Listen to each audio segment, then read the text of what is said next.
नमस्कार दोस्तों, कथा टर्मिनल के नए वीडियो में आपको स्वागत है।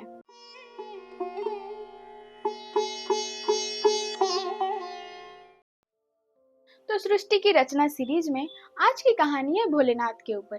सावन का महीना हो और कहानी भोलेनाथ के ऊपर ना हो, ऐसा तो नहीं हो सकता। प्रभु हमारे देवों के देव महादेव है। अलग अलग पुराणों में उनकी अलग अलग कहानियां हैं। तो ऐसे ही एक कथा सुनते हैं भगवान महादेव के उत्पत्ति की। तो ये कहानी हमने लिया है विष्णु पुराण की पुस्तक 1 और विषय 8 से। तो कहानी सृष्टि पहले की है, जब कुछ नहीं था, न धरती, न आकाश, न दिन, न रात, सिर्फ थे तो परम ब्रह्म, वो परम चेतना जो सब कुछ थे और कुछ भी नहीं। और फिर कुछ हुआ। दो असुर, मधु और कैटव, इन दोनों का वध हुआ, जो हमने जाना पिछले वीडियो में।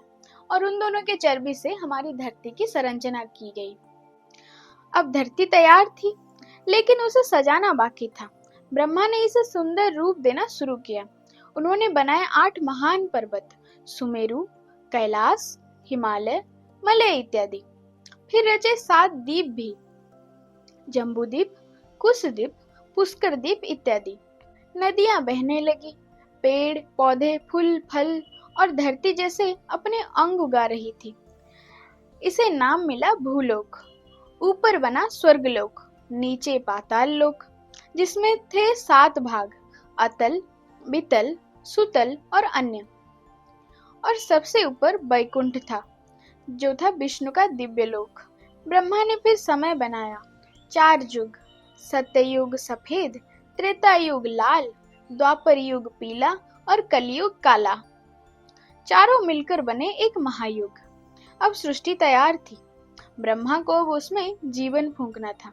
मनुष्य को रचना था अपने ही रूप में, पर यही आया पहला संकट। ब्रह्मा ने अपने मन से पैदा किए 4 बच्चे, सनक, सनातन, सनंदन और सनत कुमार। ये थे कुमार उनके मानस पुत्र।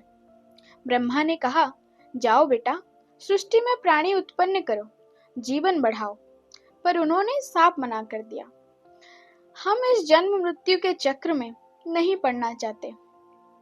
हम परम ब्रह्म की साधना करेंगे। हमें संन्यास चाहिए, मोक्ष चाहिए, संसार नहीं। ब्रह्मा ने समझाया, मनाया, लेकिन कुमार नहीं माने, बल्कि बोले, हमें वर दो कि हम सदा बालक ही रहे, ना कभी बड़े हो, ना बूढ़े, ना मरे, बस ज्ञान बांटते रहे, ध्यान में रहे। ब्रह्मा ने दुखी मन से अपने बच्चों को बात मान ली, पर संसार कैसे आगे बढ़े। उसी क्षण उनके भीतर क्रोध उभर आया, इतना तीव्र क्रोध कि उनके लाट से निकला आग।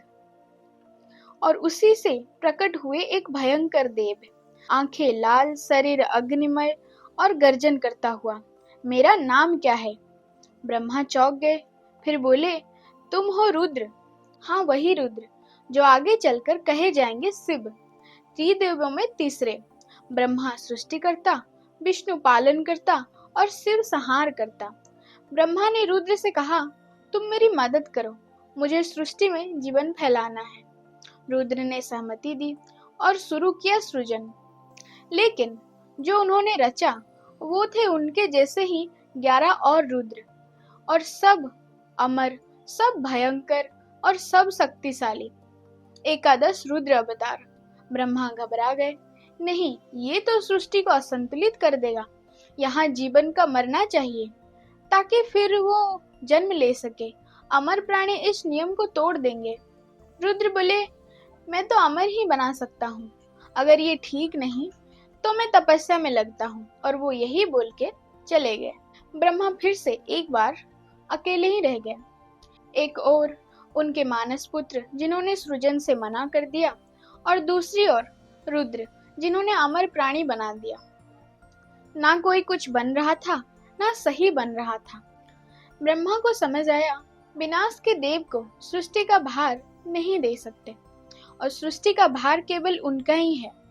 अब वो फिर से खड़े उठ पड़े और तैयार होने लगे अगली और अंतिम चुनौती के लिए। तो ये कथा विष्णु पुराण से ली गई है। भगवान शिव जी की उत्पत्ति के बारे में अलग अलग पुराणों में अलग अलग कथा वर्णित। कहीं उन्हें परम ब्रह्म का सीधा अंश माना गया है, तो कहीं स्वतः प्रकट होते हुए स्वयंभू माना गया है, और तो कहीं वो लिंग रूप में भी सबसे पहले प्रकट होते हैं, जिससे ब्रह्मा और विष्णु भी उत्पन्न होते हैं। हर कथा में ही एक बात समान है, रुद्र ही शिव है और पुनर्जन्म और विनाश का आधार भी। तो ये थी सृष्टि की शुरुआत की कहानी, लेकिन असली सृजन बाकी था, जो है मनुष्य। उसकी कहानी सुनेंगे हम अगली भाग में। अगर आपको वीडियो पसंद आई तो लाइक करें और अपने दोस्तों के साथ शेयर भी करें। और अगर आप नए हो मेरी चैनल में तो सब्सक्राइब जरूर करें। और कौन सी चीज़ आपको सबसे ज़्यादा पसंद आई कमेंट सेक्शन में बिल्कुल बताना। तो और एक कहानी के साथ मिलते हैं अगले हफ्ते। तब तक के लिए